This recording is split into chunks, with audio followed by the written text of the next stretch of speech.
Hello everyone, मेरा नाम अपूर्व है और प्रयास के एसजी के इस यूट्यूब प्लेटफॉर्म पर मैं आपका स्वागत करता हूं। देखिए, आज एक टॉपिक को लेकर हम लोग कन्वर्सेशन करने वाले हैं और ये टॉपिक बहुत ही महत्वपूर्ण टॉपिक साबित हुआ है पिछले कुछ एग्जामिनेशन में। और वो है मध्य प्रदेश की जलवायु। अच्छा, मध्य प्रदेश की जलवायु को लेकर शायद आपको पता हो, पुराने यानी पिछले पीटी एग्जामिनेशन में दो क्वेश्चन आए थे डायरेक्टली और एक क्वेश्चन था इनडायरेक्टली। तो हम ये मान के चल सकते हैं कि इस टॉपिक को लेकर लगातार क्वेश्चन आए हैं और लगातार क्वेश्चन आते रहेंगे।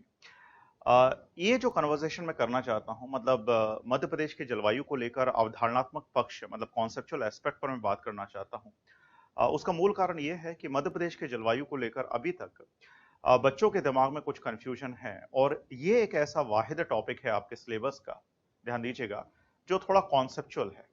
मतलब इसमें कॉन्सेप्चुअल क्लैरिटी की जरूरत होगी, तब जाके आप पीटी के क्वेश्चन सॉल्व कर पाएंगे।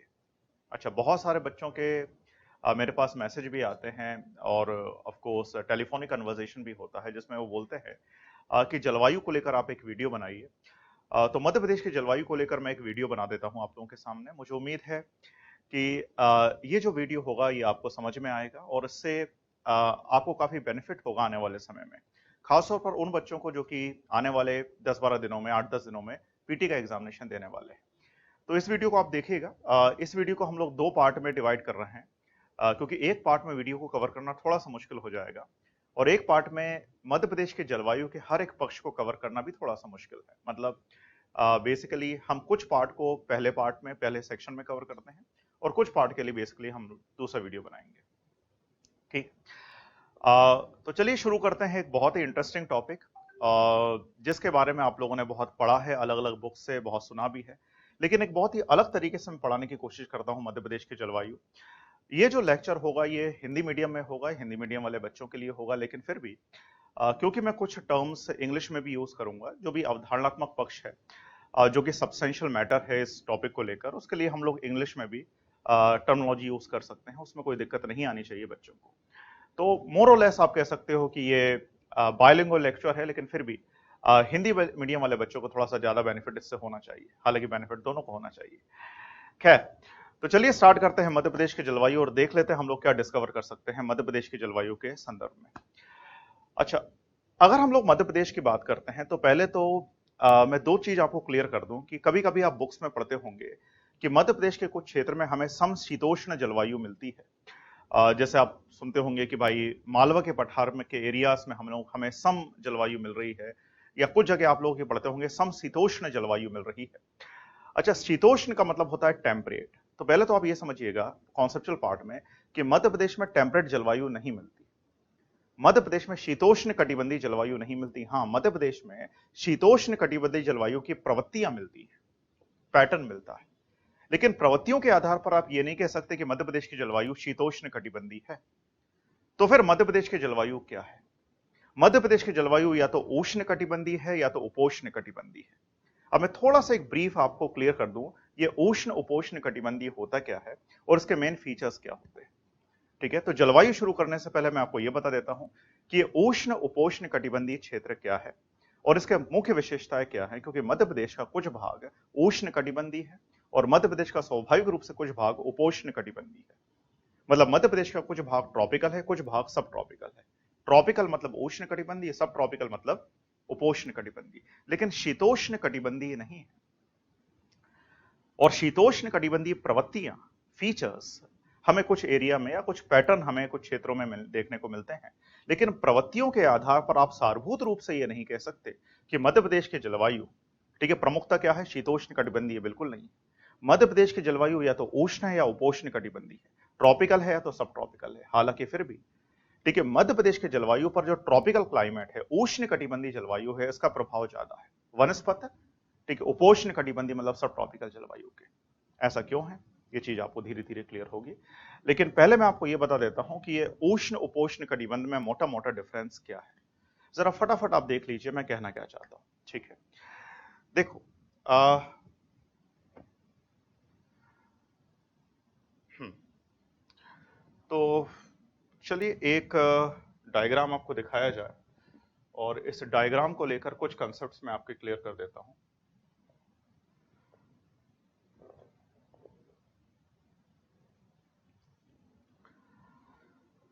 देखिएगा,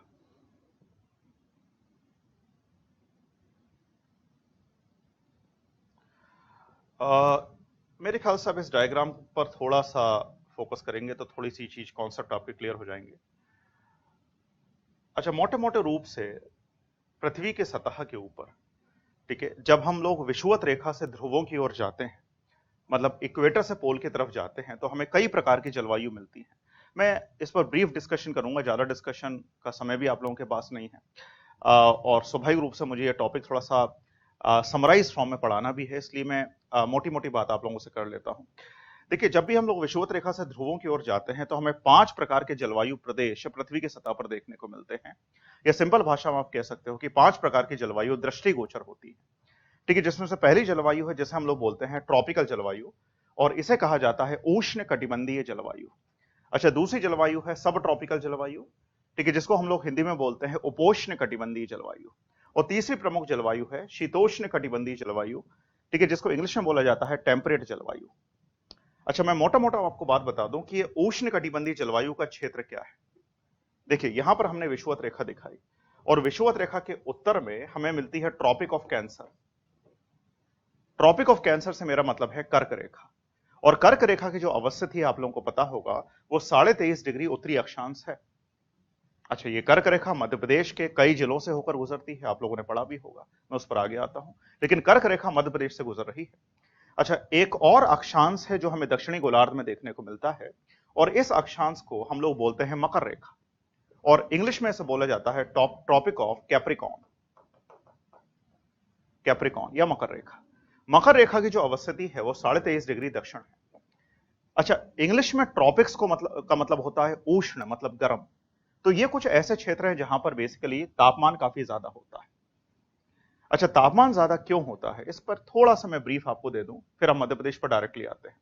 देखिए, 2 विशेष माहों में, एक है मार्च का महीना और दूसरा है सितंबर का महीना। तो मार्च और सितंबर के माह में जो सौर विकिरण होती है विषुवत रेखा पर लंबवत होती है, मतलब विषुवत रेखा की सतह के ऊपर जो एंगल होता है विकिरण का, आने वाली सौर विकिरण का, लाइट प्लस हीट का, वो होता है 90 डिग्री, ठीक है। लेकिन ये अवधि जो होती है वो मार्च और सितंबर में होती है। फिर सुनिएगा, मार्च और सितंबर में जो सौर विकिरण होती है विषुवत रेखा पर लंबवत होती है, ठीक है। लेकिन विषुवत रेखा पर लंबवत होने के बावजूद भी सौर विकिरण अलग अलग समय पर अलग अलग क्षेत्रों या प्रदेशों में लंबवत हो सकती है। मतलब मार्च के बाद जो सौर विकिरण होती है वो उत्तरी गोलार्ध में लंबवत होती है, उत्तरी गोलार्ध में लंबवत होती है। मेरे कहने का मतलब यह है कि हिंदू माइथोलॉजी में एक शब्द हम लोग यूज करते हैं, सूर्य का उत्तरायण। एक्चुअली सूर्य कहीं नहीं जा रहा है सूर्य की तो अवस्थिति वही है, लेकिन पृथ्वी अपनी पोजीशन चेंज कर रही है सूर्य के सापेक्ष। और इस आप कह सकते हो परिघटना को हम लोग बोलते हैं सूर्य का उत्तरायण। सूर्य का उत्तरायण से मतलब यहां पर यह है, सुनिएगा, कि सौर विकिरण उत्तरी गोलार्ध में लंबवत हो गई, और लंबवत हो गई तो उसने 90 डिग्री एंगल बनाया। और सौर विकिरण लंबवत होती है, ठीक है, मार्च के बाद उत्तरी गोलार्ध में। और यही कारण है कि मार्च के बाद उत्तरी गोलार्ध में, हम भी उत्तरी गोलार्ध में हैं, गर्मी पड़ना शुरू हो जाती है। अच्छा, जब सौर विकिरण, फोकस करिएगा, ध्यान देना, जब सौर विकिरण विषुवत रेखा पर लंबवत होती है, ठीक है, मार्च और सितंबर के माह में, तो इस अवधि को बोला जाता है विषुव, विषुव। और इंग्लिश में हम लोग इसे बोलते हैं इक्विनॉक्स, ठीक है, इंग्लिश में इसे बोला जाता है इक्विनॉक्स, और हिंदी में इसे बोलते हैं विषुव। विषुव क्यों? क्योंकि विषुवत रेखा पर सौर विकिरण लंबवत है। अभी फिलहाल के लिए इतना दिमाग में बैठाइएगा, ठीक है। उसके पीछे बहुत लंबी क्रियाविधि है, मुझे कभी मौका मिलेगा तो मैं एक लंबा एस्ट्रोफिजिक्स का एक आप कह सकते हो एक लेक्चर आपके सामने डिलीवर करूंगा, जिसमें आपको समझ में आएगा कि कैसे पृथ्वी अपने परिभ्रमण के समय, रिवॉल्यूशन के समय, अपनी पोजीशन को चेंज करती है, और कैसे, ठीक है, पृथ्वी के सतह पर अलग अलग समय पर अलग अलग क्षेत्रों में सौर विकिरण का प्रभाव अलग अलग होता है। अच्छा, प्रैक्टिकली हमें देखने को मिलता है कि हर एक माह में तापमान बराबर नहीं है। मार्च के माह का तापमान अलग है, जून का अलग है, सितंबर का अलग है, दिसंबर जनवरी का अलग है। मतलब सौर विकिरण का प्रभाव अलग अलग क्षेत्रों में अलग अलग समय पर अलग अलग हो सकता है। और यही बात मैं आपको बताना चाहता हूं कि मार्च और सितंबर के माह में सौर विकिरण विषुवत रेखा पर लंबवत होती है, लेकिन मार्च के बाद, ठीक है, सौर विकिरण उत्तरी गोलार्ध में लंबवत हो जाती है, ठीक है। और जून के माह तक आते आते फोकस करिएगा, जो सौर विकिरण होती है वो कर्क रेखा पर लंबवत होती है, ट्रॉपिक ऑफ कैंसर पर वर्टिकल होती है। और यही कारण है कि जो जून का माह है जहां पर कर्क रेखा पर सौर विकिरण लंबवत है, ठीक है, उस समय जो एंगल होगा कर्क रेखा के ऊपर वो 90 डिग्री होगा। इस पोजीशन को बोला जाता है अयनांत, अयनांत, और इंग्लिश में हम इसे बोलते हैं सोलस्टिस। खैर, जो मैं कहना चाहता हूं वो समझिएगा कि मार्च और सितंबर के माह में सौर विकिरण विषुवत रेखा पर लंबवत, जून के माह में सौर विकिरण कर्क रेखा पर लंबवत, और दिसंबर के माह में सौर विकिरण मकर रेखा पर लंबवत। मतलब पूरे साल भर जो सौर विकिरण होती है, सुनिएगा, जो सौर विकिरण होती है वो कर्क रेखा और मकर रेखा के बीच में लंबवत रहती है, और लंबवत रहने से मेरा मतलब है 90 डिग्री का एंगल बनाती है।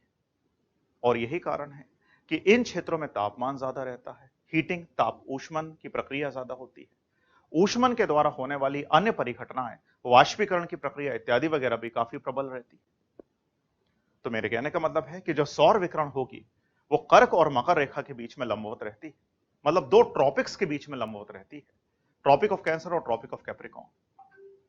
और यही कारण है कि जितने भी क्षेत्र कर्क रेखा और मकर रेखा के बीच में, मतलब 23.5 डिग्री उत्तर से लेकर 23.5 डिग्री दक्षिण के बीच में, इन क्षेत्रों में हर माह का औसत तापमान 18 डिग्री सेल्सियस से अधिक रहता है। इन क्षेत्रों में हर माह का औसत तापमान 18 डिग्री सेल्सियस से अधिक रहता है। कहने का मतलब यहां पर यह है कि जब मैं 18 डिग्री सेल्सियस तापमान की बात करता हूं, इसका मतलब यह हुआ कि 18 डिग्री सेल्सियस तापमान ग्रीष्म ऋतु और शीत ऋतु के बीच की विभाजन रेखा होती है। अगर किसी माह का औसत तापमान दिन और रात का 18 से ज्यादा हो गया तो हम लोग बोलेंगे ग्रीष्म ऋतु प्रारंभ हो गई।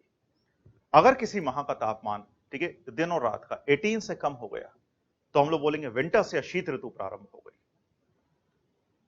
समझ रहे हो? तो 18 डिग्री सेल्सियस टेम्परेचर एक थ्रेशहोल्ड है, बेंचमार्क है, ठीक है, एक निर्धारक तापमान है ग्रीष्म ऋतु के बीच में और शीत ऋतु के बीच में। और जितने भी क्षेत्र कर्क और मकर रेखा के बीच में है वहां पर हर एक माह का औसत तापमान, mean monthly temperature sorry mean monthly temperature 18 degree Celsius से अधिक रहता है। 18 डिग्री सेल्सियस से अधिक रहता है। यही कारण है कि जितने भी क्षेत्र कर्क और मकर रेखा के बीच में, वहां पर हमें शीत ऋतु का प्रभाव देखने को नहीं मिलता, वहां पर शीत ऋतु का प्रभाव देखने को नहीं मिलता। अपवाद मौजूद हैं पर अपवादों से सिद्धांत नहीं बनते। Exceptions does not make principles. तो जो मैं कहना चाहता हूं, मेरा कॉन्सेप्ट यह है, सुनिएगा, कि कर्क और मकर रेखा के बीच में अवस्थित सारे के सारे क्षेत्रों को बोला जाता है ट्रॉपिकल क्षेत्र, मतलब उष्ण कटिबंधीय क्षेत्र। उष्ण मतलब गर्म, कटिबंध मतलब क्षेत्र, उष्ण कटिबंधीय क्षेत्र। और उष्ण कटिबंधीय क्षेत्रों की समान विशेषता यह होती है कि हर एक माह का तापमान जनवरी से लेकर दिसंबर तक 18 डिग्री सेल्सियस से अधिक रहेगा। सॉरी, 18 डिग्री सेल्सियस से अधिक रहेगा। क्लियर? तो हमारा पहला जलवायु क्षेत्र है जिसे हम लोग बोलते हैं उष्ण कटिबंधीय क्षेत्र, और इंग्लिश में इसे बोला जाता है ट्रॉपिकल एरिया, कर्क और मकर रेखा के बीच में। अच्छा, मध्य प्रदेश का कुछ भाग उष्ण कटिबंध में आता है, कुछ भाग उपोष्ण कटिबंध में आता है। इस पर मैं आगे बात करता हूं, लेकिन दोनों क्षेत्रों को पढ़ने से पहले एक और क्षेत्र को मैं चिन्हित करना चाहता हूं, उसको डिमार्केट करना चाहता हूं, और इसके बारे में कुछ संदर्भित और सारभूत प्रक्रियाओं को मैं समझाने की कोशिश करता हूं।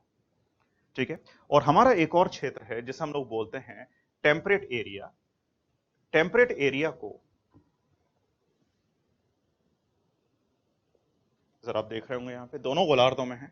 टेम्परेट एरिया को इंग्लिश में बोला जाता, हिंदी में बोला जाता है शीतोष्ण कटिबंधीय क्षेत्र। और शीतोष्ण कटिबंधीय क्षेत्र की सामान्य जो अवस्थिति होती है, लोकेशन होती है, वो 30 से लेकर 60 डिग्री उत्तरी व दक्षिणी अक्षांशों के बीच होती है। अच्छा, मध्य प्रदेश का कोई भी भाग 30 डिग्री उत्तरी अक्षांश में नहीं है, तो मध्य प्रदेश का कोई भी भाग शीतोष्ण कटिबंधीय जलवायु क्षेत्र में नहीं आता। हां, मध्य प्रदेश के कुछ भाग में शीतोष्ण कटिबंधीय वाली प्रवृत्तियां हमें देखने को मिलती। वो क्यों है, जरा समझना। शीतोष्ण कटिबंध एक ऐसा क्षेत्र होता है जहां पर ना तो हमें ग्रीष्म ऋतु अत्यधिक प्रबल मिलती है और शीत ऋतु ना तो अत्यधिक कठोर मिलती है।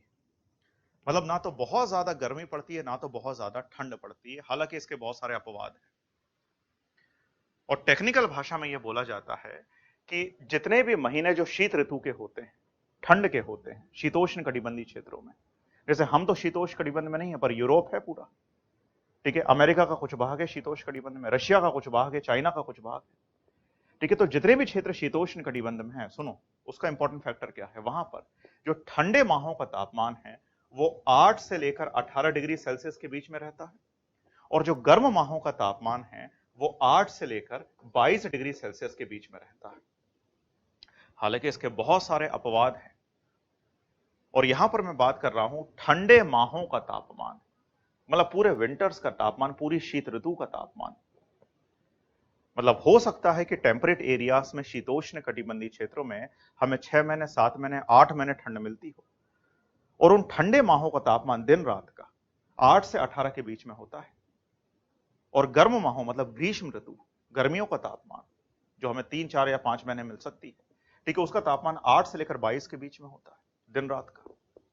ये औसत तापमान है पूरी ठंड का और पूरी ग्रीष्म ऋतु का, दिमाग में बैठाइएगा। ये किसी एक माह का तापमान नहीं है, ये किसी एक दिन का तापमान नहीं है।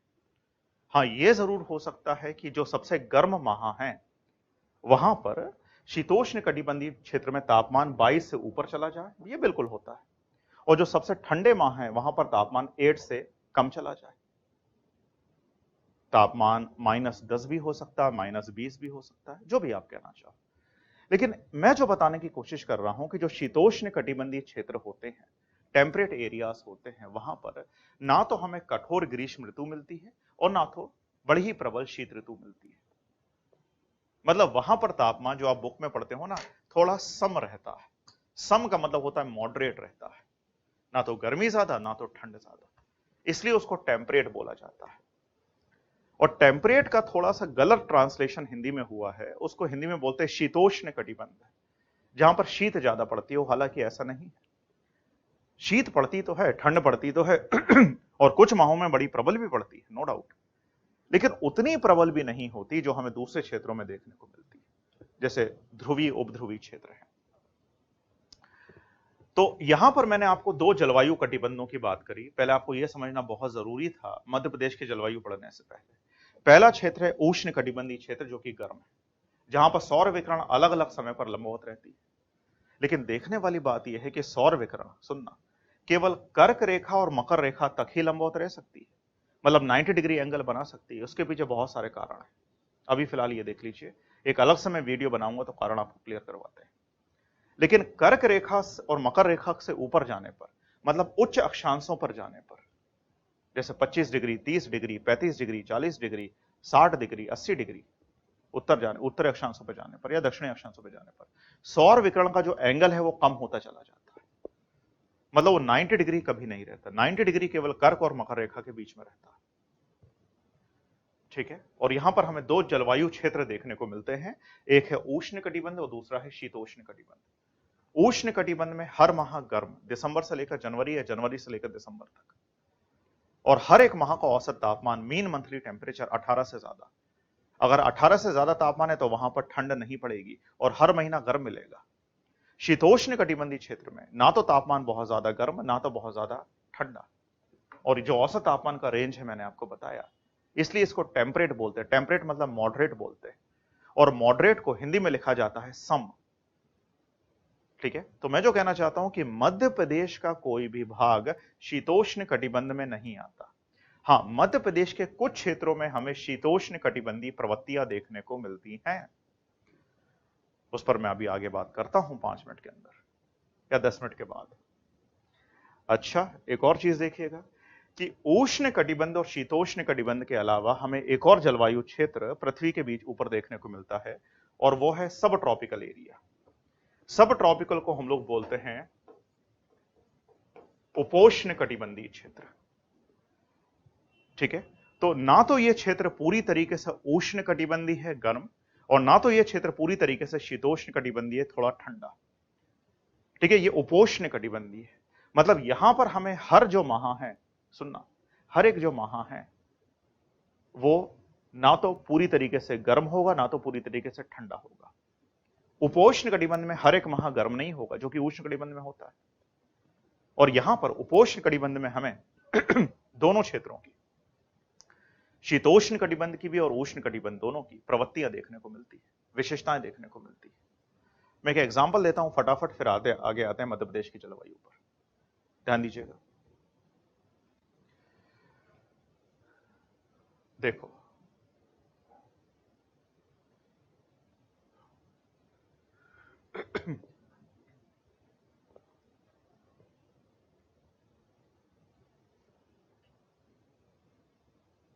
देखिए, तो मेरे ख्याल से ये हमारा देश है जो आपको दिख रहा होगा, और मोटे मोटे रूप से मैं करना ये चाहता हूं कि आपके साथ एक कंसेप्ट क्लियर कराना चाहता हूं। आपको ये भी पता होगा कि जो कर्क रेखा है, ये कर्क रेखा है, तकरीबन आप कह सकते हो 23.5 डिग्री उत्तरी अक्षांश, 23.5 डिग्री उत्तरी अक्षांश। तो ये जो कर्क रेखा है, जिसको हम लोग ट्रॉपिक ऑफ कैंसर बोलते हैं, ठीक है, ये पूरे भारत को दो भागों में बांटती है। एक है दक्षिणी भारत, साउथ इंडिया, और दूसरा है स्वाभाविक रूप से कह सकते हो नॉर्थ इंडिया। लेकिन हम लोग मध्य भारत, जहां पर हम लोग अभी हैं मध्य प्रदेश में, उसको मध्य भारत बोल सकते हैं। पर मोटा मोटा जो विभाजन है वो उत्तरी भारत का और दक्षिणी भारत का है। अच्छा, अब मैं जो कहना चाहता हूं, समझिएगा, जो कंसेप्ट मैं अप्लाई करना चाहता हूं, कि अगर मैंने कर्क रेखा के दक्षिण के कुछ शहरों का एग्जाम्पल ले लिया, जैसे एक शहर है मुंबई, मुंबई एक तटीय शहर है। अच्छा, मुंबई के दक्षिण में एक और शहर है मर्मगांव, मर्मगांव मतलब गोवा है, मैं एम से लिख रहा हूं अभी फिलहाल, आप समझ जाइएगा। ठीक है, मर्मगांव के दक्षिण में एक और शहर है जो है कोच्चि, केरला। एक और शहर है जो है तिरुवनंतपुरम या त्रिवेंद्रम। ठीक है, एक और शहर है चेन्नई, या एक और शहर ले लो आप हैदराबाद, जो भी आप कहना चाहो। तो ये जो इतने सारे शहर हैं, मुंबई है, हैदराबाद है, कोची है, त्रिवेंद्रम है, चेन्नई है, इत्यादि वगैरह, ये सारे के सारे ट्रॉपिकल शहर हैं, मतलब उष्ण कटिबंधीय शहर हैं या क्षेत्र हैं। ये उष्ण कटिबंधीय क्षेत्र है। अच्छा, लेकिन अगर मैं बात करता हूं कुछ अन्य शहरों की देश के अंदर, जैसे अगर आप एग्जांपल दो कि यहां पर हमने दिखाया दिल्ली, दिल्ली कैपिटल, दिल्ली के उत्तर में एक शहर है, उसका नाम है चंडीगढ़। मैं सी से दिखा रहा हूं, थोड़ा शॉर्ट कर रहे हैं ताकि हम लोग सीधे जलवायु पर आए मध्य प्रदेश की, आप समझ जाना। दिल्ली के उत्तर में चंडीगढ़ है, दिल्ली के पश्चिम में एक शहर है जयपुर। ठीक है, दिल्ली के पूर्व में एक शहर है आगरा, आगरा के पूर्व में एक शहर है इलाहाबाद, इलाहाबाद के पूर्व में एक शहर है गोरखपुर, गोरखपुर के पूर्व में एक शहर है पटना। तो अगर आप थोड़ा सा गौर कर रहे हो कि जो इतने शहरों का हमने एग्जाम्पल लिया, ठीक है, दिल्ली, जयपुर, आगरा, इलाहाबाद, गोरखपुर, पटना, चंडीगढ़, ऊपर चले जाओ तो शिमला, पहलगाम, गुलमर्ग सब आ जाता है, हिमालय आ जाता है। तो ये जो सारे के सारे शहर हैं, ये उष्ण कटिबंधी नहीं है। इन शहरों को हम लोग बोलते हैं सब ट्रॉपिकल,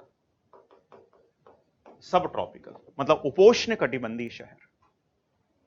और उपोष्ण कटिबंध की जो अवस्थिति होती है, मोटे मोटे आप कह सकते हो, वो 23.5 डिग्री उत्तरी अक्षांश से लेकर 30 डिग्री उत्तरी अक्षांश तक होती है, उत्तरी व दक्षिणी अक्षांश तक होती है। या कई लोग, कई जलवायुविद इसे 25 डिग्री से 35 डिग्री उत्तरी अक्षांश के बीच मानते हैं। तो उपोष्ण कटिबंधीय क्षेत्र कहां पर है? 25 से लेकर 35 डिग्री उत्तरी व दक्षिणी अक्षांशों के बीच में, मोटे मोटे रूप से। तो हमारा जो कंसेप्ट है वो कुछ ये है, फोकस करिएगा, कि कुछ शहर उष्ण कटिबंध है, कुछ शहर उपोष्ण कटिबंध है, और उनके बीच में जो विभाजन रेखा है वो क्या है? कर्क रेखा। ठीक, कर्क रेखा।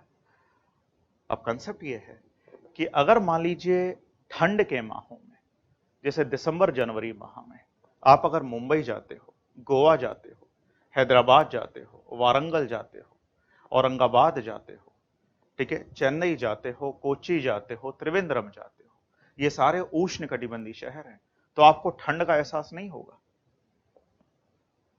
ठीक है, मतलब आपको ये लगेगा अरे यहां तो गर्मी पड़ रही है। अच्छा, गर्मी क्यों पड़ रही है उसके पीछे बहुत सारे रीजन है, लेकिन एक रीजन ये है कि ये क्षेत्र उष्ण कटिबंध है, उष्ण कटिबंधीय क्षेत्र है, और उष्ण कटिबंधीय क्षेत्र में हर एक माह का औसत तापमान 18 डिग्री सेल्सियस से ऊपर रहता है। और 18 डिग्री सेल्सियस, जो मैं बार बार आपको बता रहा हूं, एक विभाजन रेखा होती है ठंड के बीच में और गर्मी के बीच में। अगर किसी माह का तापमान 18 से ऊपर हो तो गर्मी पड़ेगी, अगर 18 से कम है तो ठंड पड़ेगी। तो इन क्षेत्रों में, मुंबई, मरमगांव, कोची इत्यादि में हमें ठंड महसूस नहीं होती या ठंड का एहसास नहीं होता, क्योंकि उष्ण कटिबंधीय क्षेत्र है। लेकिन आप दिसंबर जनवरी माह में यदि दिल्ली जाओ, जयपुर जाओ, चंडीगढ़ जाओ, तो अच्छी खासी ठंड का एहसास होता है। एक तो उस पर गाना भी बन गया था, आपने शायद सुना होगा, पुराना गाना था, दिल्ली की सर्दी। दिल्ली में बड़ी कड़ाके की सर्दी पड़ती है। तो दिसंबर जनवरी माह में दिल्ली में, जयपुर में, चंडीगढ़ में जो रात का तापमान होता है वो गिरकर 2 से 3 डिग्री सेल्सियस हो जाता है। इतना कम तापमान, ठीक है। लेकिन अगर आप दिल्ली में ग्रीष्म ऋतु में जाइए, मई में, जून में, जुलाई में, तो जून जुलाई में, मई जून जुलाई में दिल्ली का तापमान और जयपुर का तापमान वहीं पर 45-48 डिग्री सेल्सियस हो जाता है। तो जरा रेंज तो देखो आप, कि ठंड का तापमान गिरकर 2 से 3 डिग्री सेल्सियस, और गर्मी का तापमान, मई जून का तापमान इस समय जो चल रहा है, तापमान बढ़कर 48-45 डिग्री सेल्सियस। अच्छा, राजस्थान के कुछ एरियाज में ये 50 तक पहुंच जाता है। मध्य प्रदेश के कुछ एरियाज में भी 48-49 डिग्री सेल्सियस रिकॉर्ड किया गया है। मैं ये कहना चाहता हूं कि उपोष्ण कटिबंधीय क्षेत्र ऐसे होते हैं, समझना, जहां पर हमें ग्रीष्म ऋतु भी कठोर मिलती है, अत्यधिक तीव्र मिलती है, और शीत ऋतु भी प्रबल मिलती है। ठंड भी खूब पड़ती है, गर्मी भी खूब पड़ती है। क्यों? क्योंकि ये जो उपोष्ण कटिबंधीय क्षेत्र है, ये गर्म उष्ण कटिबंधीय और ठंडे शीतोष्ण कटिबंध के बीच में अवस्थित है। इसमें दोनों की विशेषताएं, और यही कारण है कि जो वार्षिक औसत तापांतर होता है, मतलब ताप में अंतर होता है या ताप में परिवर्तनशीलता होती है, वो उपोष्ण कटिबंधीय क्षेत्र में काफी ज्यादा होगी। जो तापांतर होता है वो उपोष्ण कटिबंधीय क्षेत्र में काफी ज्यादा होता है। ठीक है, तो मोटे मोटे रूप से मैं तीनों क्षेत्रों की विशेषताएं आपको बता दूं, फिर हम मध्य प्रदेश के जलवायु पर आते हैं।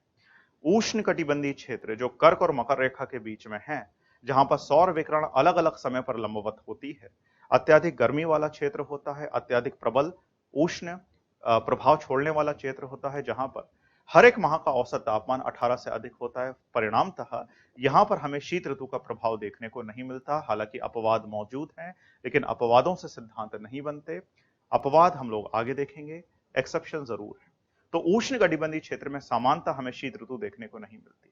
शीतोष्ण कटिबंधीय क्षेत्र एक ऐसा क्षेत्र होगा, ठीक है, जहां पर ना तो कठोर ग्रीष्म ऋतु होगी, ना तो कठोर शीत ऋतु होगी। और शीतोष्ण कटिबंधीय क्षेत्र का जो औसत अक्षांशीय विस्तार है वो 30 डिग्री से लेकर 60 डिग्री उत्तरी व दक्षिणी अक्षांशों के बीच में है। और यहां पर मोटे मोटे रूप से हम कह सकते हैं कि हमें मॉडरेट क्लाइमेट मिलता है, हालांकि एक्सेप्शंस हैं, यानी सम क्लाइमेट मिलता है। लेकिन शीतोष्ण कटिबंध के बीच में और उष्ण कटिबंध के बीच में एक और क्षेत्र है, उसे बोलते हैं उपोष्ण कटिबंध। और उपोष्ण कटिबंध का जो सामान्य विस्तार है वो 25 से लेकर 35 डिग्री या 23.5 से लेकर 30 डिग्री उत्तरी दक्षिणी अक्षांशों के बीच में है। ये जो उपोष्ण कटिबंधीय क्षेत्र है, यहां पर हमें गर्मी भी मिलेगी, ठंड भी मिलेगी। जैसे अगर हम अपने देश की बात करें तो दिल्ली, पंजाब, हरियाणा, राजस्थान, उत्तर प्रदेश, ठीक है, ये सारे के सारे क्षेत्र उपोष्ण कटिबंध में आते हैं। यहां गर्मी भी है, ठंड भी है। हर माह गर्म नहीं है, हर माह ठंड नहीं है, पर गर्मी भी है, ठंड भी है। और गर्मी भी कठोर है और ठंड भी कठोर है, ठंड भी तीव्र है। मैंने आपको बताया कि गर्मी माहों में, मई जून के माह में तापमान 45, 48, 50 डिग्री तक चला जाता है उपोष्ण कटिबंधीय क्षेत्र में, और ठंड माहों में तापमान 2 से 3 डिग्री तक गिर जाता है। तो देखो रेंज कितनी है, गर्मी भी कठोर, ठंड भी प्रभावी। और यही कारण है कि इस क्षेत्र में जो तापांतर होता है, वार्षिक तापांतर होता है, इसी पर क्वेश्चन पिछले बार एमपीपीएससी ने 2 क्वेश्चन पूछे थे। तो जो वार्षिक तापांतर होता है वो सर्वाधिक होता है।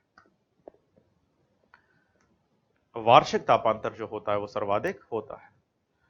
मुझे उम्मीद है कि ये तीनों जलवायु क्षेत्र आपके दिमाग में क्लियर हैं। जब ये तीनों क्षेत्र क्लियर हैं तब जाके अब हम पढ़ सकते हैं मध्य प्रदेश की जलवायु। मैंने बताया था कि मध्य प्रदेश के जलवायु के टॉपिक को हम लोग 2 वीडियोस में, 2 सेक्शंस में कवर करेंगे। आज के सेक्शन में मैं कुछ टॉपिक कवर करता हूं क्योंकि बड़ा टॉपिक है ये, और कल आपको जो वीडियो मिलेगा उसमें दूसरा सेक्शन कवर हो जाएगा। ठीक है, तो चलिए आप फोकस करते हैं मध्य प्रदेश की जलवायु पर। ठीक, मेरे ख्याल से आपके दिमाग में चीजें बैठ गई होंगी। ये थोड़ा मैं जल्दी इसलिए पढ़ा भी रहा हूं क्योंकि स्वाभाविक रूप से अभी हमारा टारगेट ये है कि जो बच्चे प्रीलिम्स दे रहे हों, अगर इस टॉपिक को लेकर एक दो तीन क्वेश्चन अगर आते हैं तो उनके वो क्वेश्चन सही हो जाए। ठीक है, इसलिए टॉपिक मैं अभी कवर करवा दे रहा हूं आप लोगों को। ठीक है, देखिए जरा, फोकस करिए। अच्छा,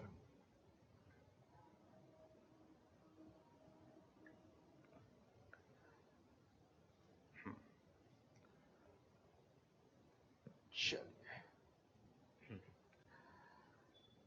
तो अब आते हैं मध्य प्रदेश के जलवायु पर। जैसे कि मैं आपको बार बार बता रहा हूं कि जलवायु की बात की जाए तो मध्य प्रदेश में जो जलवायु हमें मिलती है वो उष्ण और उपोष्ण कटिबंधीय ही मिलती है, जो लिखा हुआ है शायद अपने स्क्रीन पर आप लोग देख रहे होंगे। लेकिन शीतोष्ण कटिबंधीय जलवायु की कुछ क्षेत्रों में प्रवृत्तियां मिलती हैं, विशिष्टताएं मिलती हैं, इस पर मैं आगे बात करता हूं। अच्छा, ध्यान दीजिएगा कि जब भी कभी किसी क्षेत्र की जलवायु को पढ़ा जाता है, हम लोग मध्य प्रदेश की जलवायु को पढ़ रहे हैं, तो हमेशा जो जलवायु को पढ़ा जाएगा वो पढ़ा जाता है 4 कारकों के आधार पर। उसमें से पहला कारक होता है तापमान, और तापमान में होने वाली परिवर्तनशीलता या तापांतर। फिर से सुनिए, तापमान और तापमान में होने वाली परिवर्तनशीलता। परिवर्तनशीलता यानी वेरिएबिलिटी से मेरा मतलब यहां पर यह है, सुनिए, कि मान लीजिए, फोकस करो, कि मान लीजिए एक क्षेत्र का तापमान है 20 और ये औसत तापमान है, पूरे साल भर 20 के करीब रहता है, तो कुछ विशेष माहों में इसमें कितनी परिवर्तनशीलता होती है, मतलब 20 से बढ़कर ये कहां तक जाता है। जैसे मई में अगर मान लो 20 से बढ़कर ये 40 हो गया, या जनवरी में 20 से कम होकर ये 10 हो गया, तो कितनी परिवर्तनशीलता हो रही है तापमान में, वेरिएबिलिटी आ रही है, उसकी गणना हम लोग करते हैं अलग अलग क्षेत्र में। और ये जो गणना की जाती है परिवर्तनशीलता की, वो की जाती है ठंडे माहों में और गर्म माहों में। देखो, अगर औसत तापमान है किसी क्षेत्र का तो गर्म माहों में, ठीक है, इससे तापमान कितना ज्यादा बढ़ रहा है, जितना ज्यादा बढ़ रहा है, अगर मान लो 20 डिग्री बढ़ गया, मैं एग्जांपल देता हूं, 10 डिग्री बढ़ गया तो बोलेंगे परिवर्तनशीलता ज्यादा है, और ज्यादा कम हो गया तो भी बोलेंगे परिवर्तनशीलता ज्यादा। तो पहला कारक है जलवायु को पढ़ने का किसी भी क्षेत्र में, वो है तापमान और उसमें होने वाली परिवर्तनशीलता। पिछली बार एमपीपीएससी में दोनों क्वेश्चन परिवर्तनशीलता के से पूछे गए थे। ठीक है, अच्छा, दूसरा कारक है वर्षा की मात्रा। अलग अलग क्षेत्रों में वर्षा की मात्रा क्या होती है। तीसरा महत्वपूर्ण कारक है वर्षा में होने वाली परिवर्तनशीलता।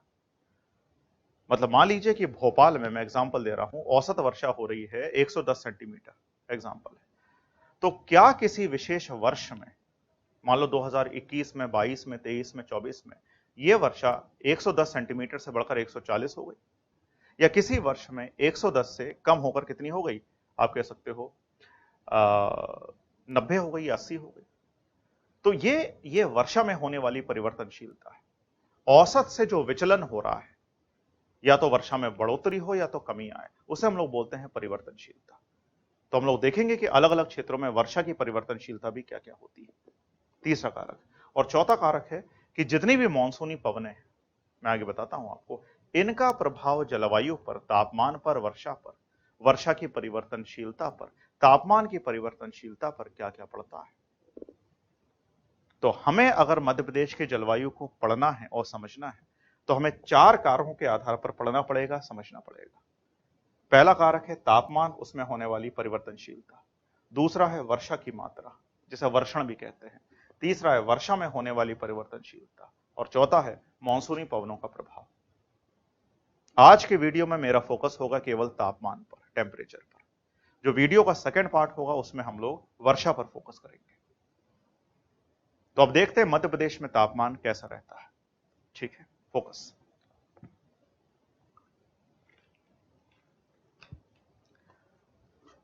मेरे ख्याल से समझ गए। अच्छा, एक बात और ध्यान दीजिए कि जब भी कभी जलवायु का अध्ययन किया जाता है तो इन कारकों के अलावा कुछ अन्य गौण कारकों, गौण से मेरा मतलब है अन्य दूसरे कारकों को भी संदर्भ में लिया जा सकता है। इसमें हम लोग पर्वत कह सकते हैं, पठार है, वनस्पतियों का आवरण है, वो भी एक महत्वपूर्ण कारक होता है। ठीक है, कभी कभी मृदा भी एक महत्वपूर्ण कारक हो जाता है, लेकिन मृदा उतना प्रभावी कारक नहीं होता जितना प्रभावी कारक पर्वत हैं, पठार है और वनस्पतियां हैं। ठीक है, और स्वाभाविक रूप से अलग अलग मौसमों में हमें जलवायु की प्रवृत्तियां तो देखनी ही पड़ेंगी। तो चलिए आइए देखते हैं जलवायु मध्य प्रदेश की, और पहला कारक पर हम लोग बात करेंगे तापमान। मध्य प्रदेश में तापमान और उसमें होने वाली परिवर्तनशीलता। ठीक, फोकस, ध्यान दें। अच्छा,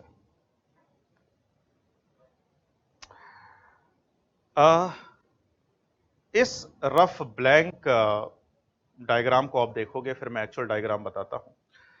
तो मध्य प्रदेश को समझाने के लिए मैं करने क्या वाला हूं, फोकस, हम लोग मध्य प्रदेश को 4-5 भागों में बांट देते हैं। ठीक है, जिसमें पहला इंपॉर्टेंट जो क्षेत्र है उसे हम लोग बोलते हैं दक्षिण पूर्वी मध्य प्रदेश। ठीक है, साउथ ईस्ट मध्य प्रदेश। तो ये जो क्षेत्र है इसे बोला जाता है दक्षिण पूर्वी मध्य प्रदेश। देखो, ऐसा जरूरी नहीं है कि वो आपसे एक सामान्य रूप से क्वेश्चन पूछ लें, वो दिशा के आधार पर भी क्वेश्चन पूछ सकते हैं। तो ये जो पूरा क्षेत्र है दक्षिण पूर्वी मध्य प्रदेश कहा जाएगा। इसमें बालाघाट, मंडला, डिंडोरी ऐसे जिले शामिल होंगे। ठीक है, इन्हें कहा जाता है, ये क्षेत्र कौन सा है, दक्षिण पूर्वी मध्य प्रदेश। ठीक है, अच्छा, फिर एक और क्षेत्र है मध्य प्रदेश का, वो है उत्तरी मध्य प्रदेश। जब मैं उत्तरी मध्य प्रदेश की बात करता हूं तो मैं पूरे चंबल डिवीजन को ले सकता हूं, मतलब जिसमें ग्वालियर, शिवपुरी, मुरैना, ठीक है, इत्यादि क्षेत्र, श्योपुर इत्यादि क्षेत्र सारे शामिल होंगे। तो यह है उत्तरी मध्य प्रदेश, नॉर्दर्न मध्य प्रदेश, नॉर्थ मध्य प्रदेश। ठीक है, अच्छा, इसके अलावा हम लोग एक और क्षेत्र पर बात कर सकते हैं, और वो है, सुनिए, उत्तर पश्चिमी मध्य प्रदेश। तो ये जो क्षेत्र है, मेरे ख्याल से दिशा को लेकर आपको कोई दिक्कत नहीं है।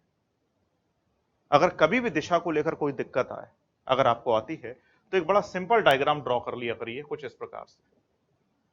ठीक है, सूर्य कहां से निकल रहा है, कहां पर जा रहा है, व्यवहारिक रूप से दिशा क्या है, वो तो क्या, चलो अलग बात हो गई, लेकिन पेपर पर एकेडमिक रूप से दिशा क्या होनी चाहिए। तो जरा मैं आपको बता दूं, उत्तर हमेशा इस तरफ होगा, यह है दक्षिण, यह है पश्चिम, और यह है पूर्व, ईस्ट। ठीक है, ये पूर्व ईस्ट है, यह वेस्ट है, ये उत्तर है, नॉर्थ है, और ये साउथ हो गया। ठीक है, अच्छा, उत्तर और पूर्व के बीच की जो दिशा है वो है उत्तर पूर्व, नॉर्थ ईस्ट। उत्तर और पश्चिम के बीच की जो दिशा है उसे बोलेंगे नॉर्थ वेस्ट। ठीक है, दक्षिण और पश्चिम के बीच की जो दिशा है उसे बोलेंगे साउथ वेस्ट, और दक्षिण और पूर्व की दिशा उसे बोलेंगे साउथ ईस्ट। ठीक है, तो अगर कभी दिशा को लेकर कोई समस्या आती है आपको प्रैक्टिकली, तो आप ये सिंबल डायग्राम ड्रॉ कर लिया करिए और दिशा बिल्कुल क्लियर हो जाएगी। तो अगर मैं उत्तर पश्चिमी मध्य प्रदेश की बात कर रहा हूं, इस क्षेत्र की, मतलब जिसमें नीमच, मंदसौर वगैरह इत्यादि क्षेत्र शामिल है, सुनिए। ठीक है, तो ये जो क्षेत्र है ये होगा उत्तर पश्चिमी मध्य प्रदेश। ठीक है, अगर हम लोग ग्वालियर, शिवपुरी, मुरैना, भिंड इत्यादि की बात कर रहे हैं, श्योपुर की बात कर रहे हैं, तो ये जो क्षेत्र होगा वो होगा उत्तरी मध्य प्रदेश। अगर हम बात कर रहे हैं दक्षिण पूर्वी मध्य प्रदेश की, देखो जरा, दक्षिण पूर्वी मतलब ये, तो दक्षिण पूर्वी होगा कौन सा क्षेत्र, बालाघाट, मंडला वाला क्षेत्र। अगर हम दक्षिण पश्चिमी मध्य प्रदेश की बात कर रहे हैं तो ये वाला क्षेत्र कह सकते हो आप, झाबुआ, बुरहानपुर वाला क्षेत्र। ठीक है, अगर हम फोकस करिए उत्तर पूर्वी मध्य प्रदेश की बात करें, यह है उत्तर पूर्वी मध्य प्रदेश, नॉर्थ ईस्ट।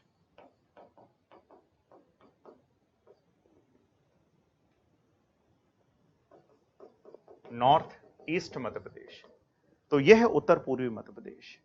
और उत्तर पूर्वी मध्य प्रदेश में हम लोग शामिल करते हैं पुनः कुछ क्षेत्रों को, जैसे आप कह सकते हो कि रीवा, सतना, ठीक है, ये सिंगरौली वाला क्षेत्र, ये उत्तर पूर्वी मध्य प्रदेश हो गया। और यहां पर ये जो क्षेत्र है नर्मदा घाटी वाला, ये मध्य प्रदेश हो गया, सेंट्रल मध्य प्रदेश हो गया। तो मैंने मध्य प्रदेश के जलवायु को समझाने के लिए मध्य प्रदेश को कुछ भागों में बांट दिया है।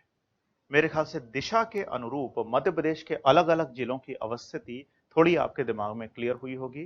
फिर मैं आपको बता दूं, ये उत्तर मध्य प्रदेश के जिले हैं, ग्वालियर, शिवपुरी, भिंड, मुरैना इत्यादि। ये उत्तर पश्चिमी मध्य प्रदेश के जिले हैं, नीमच, मंदसौर इत्यादि।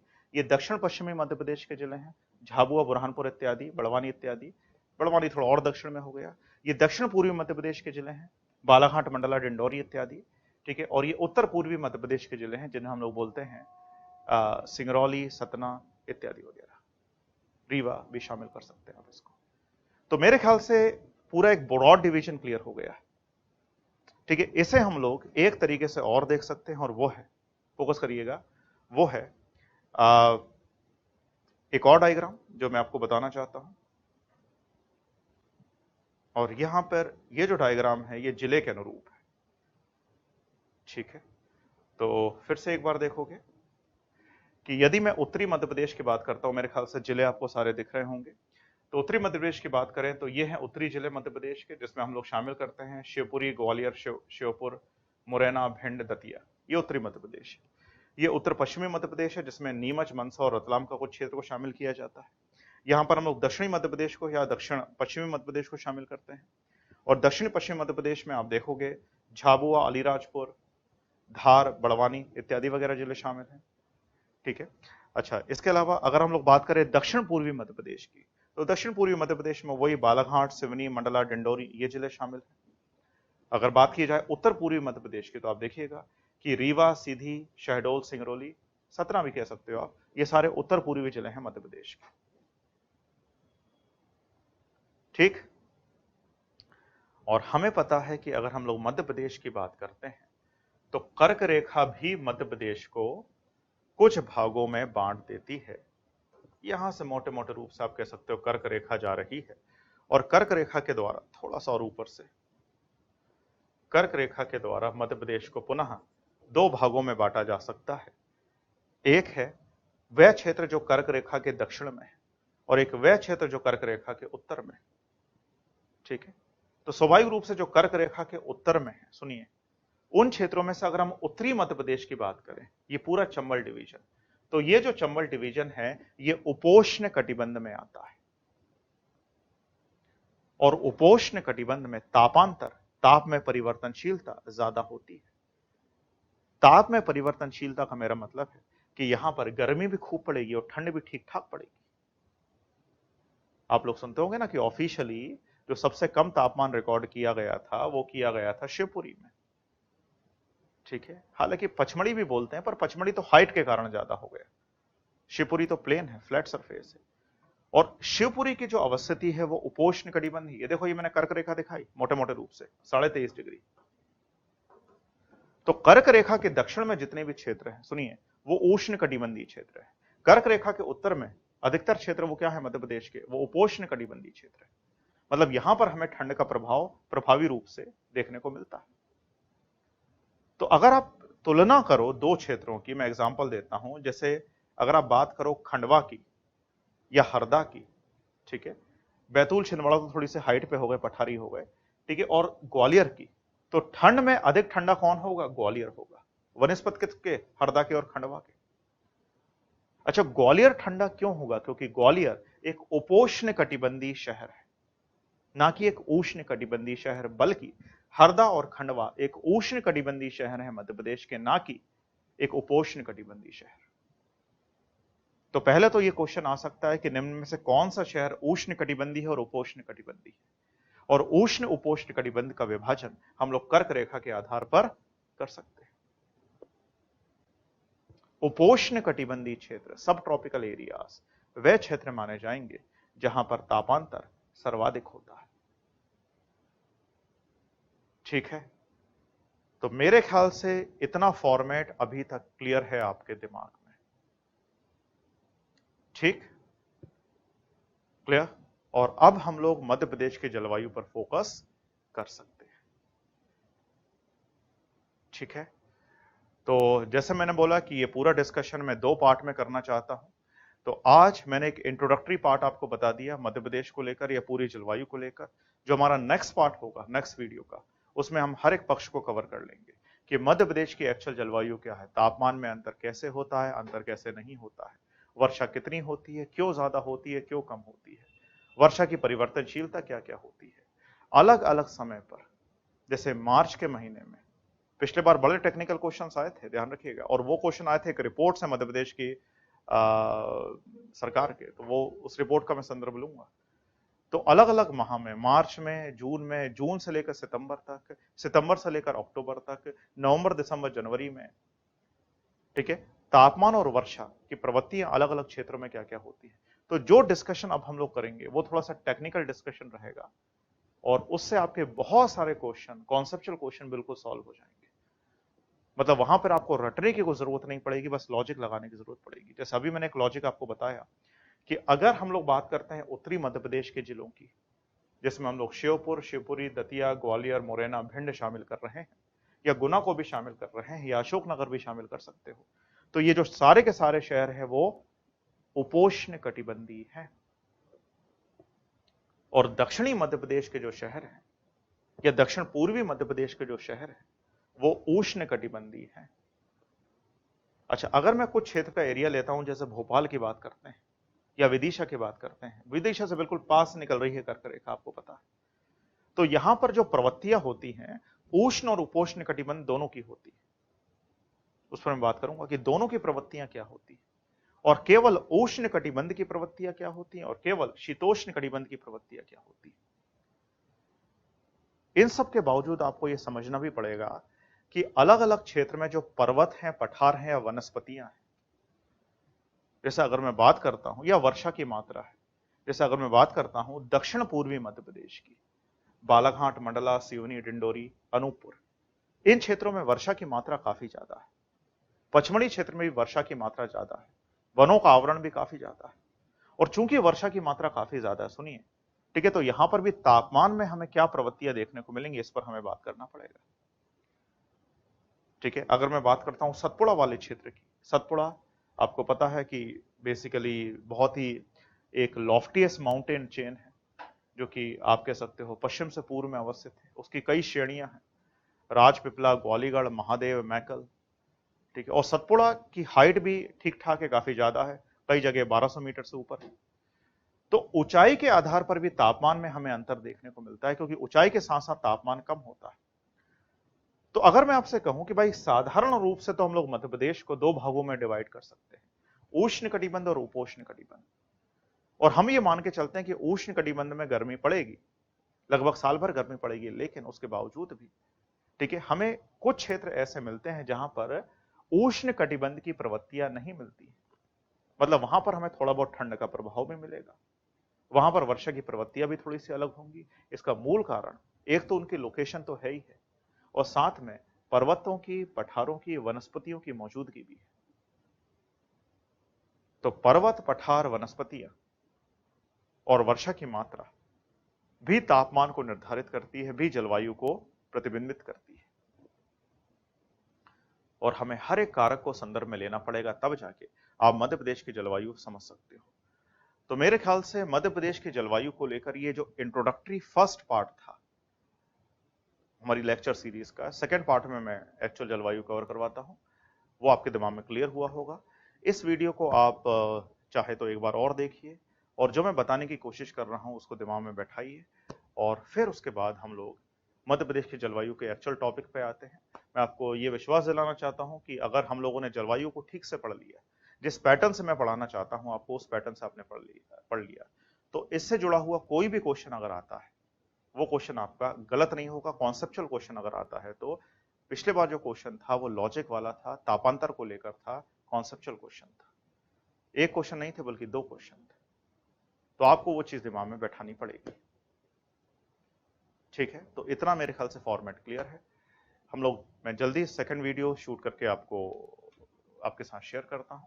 मुझे उम्मीद है कि आपको ये वीडियो और जो अवधारणाएं, कंसेप्ट्स मैंने आपको बताए वो समझ में आए होंगे, और आपके जो फीडबैक हैं वो स्वागत योग्य रहेंगे।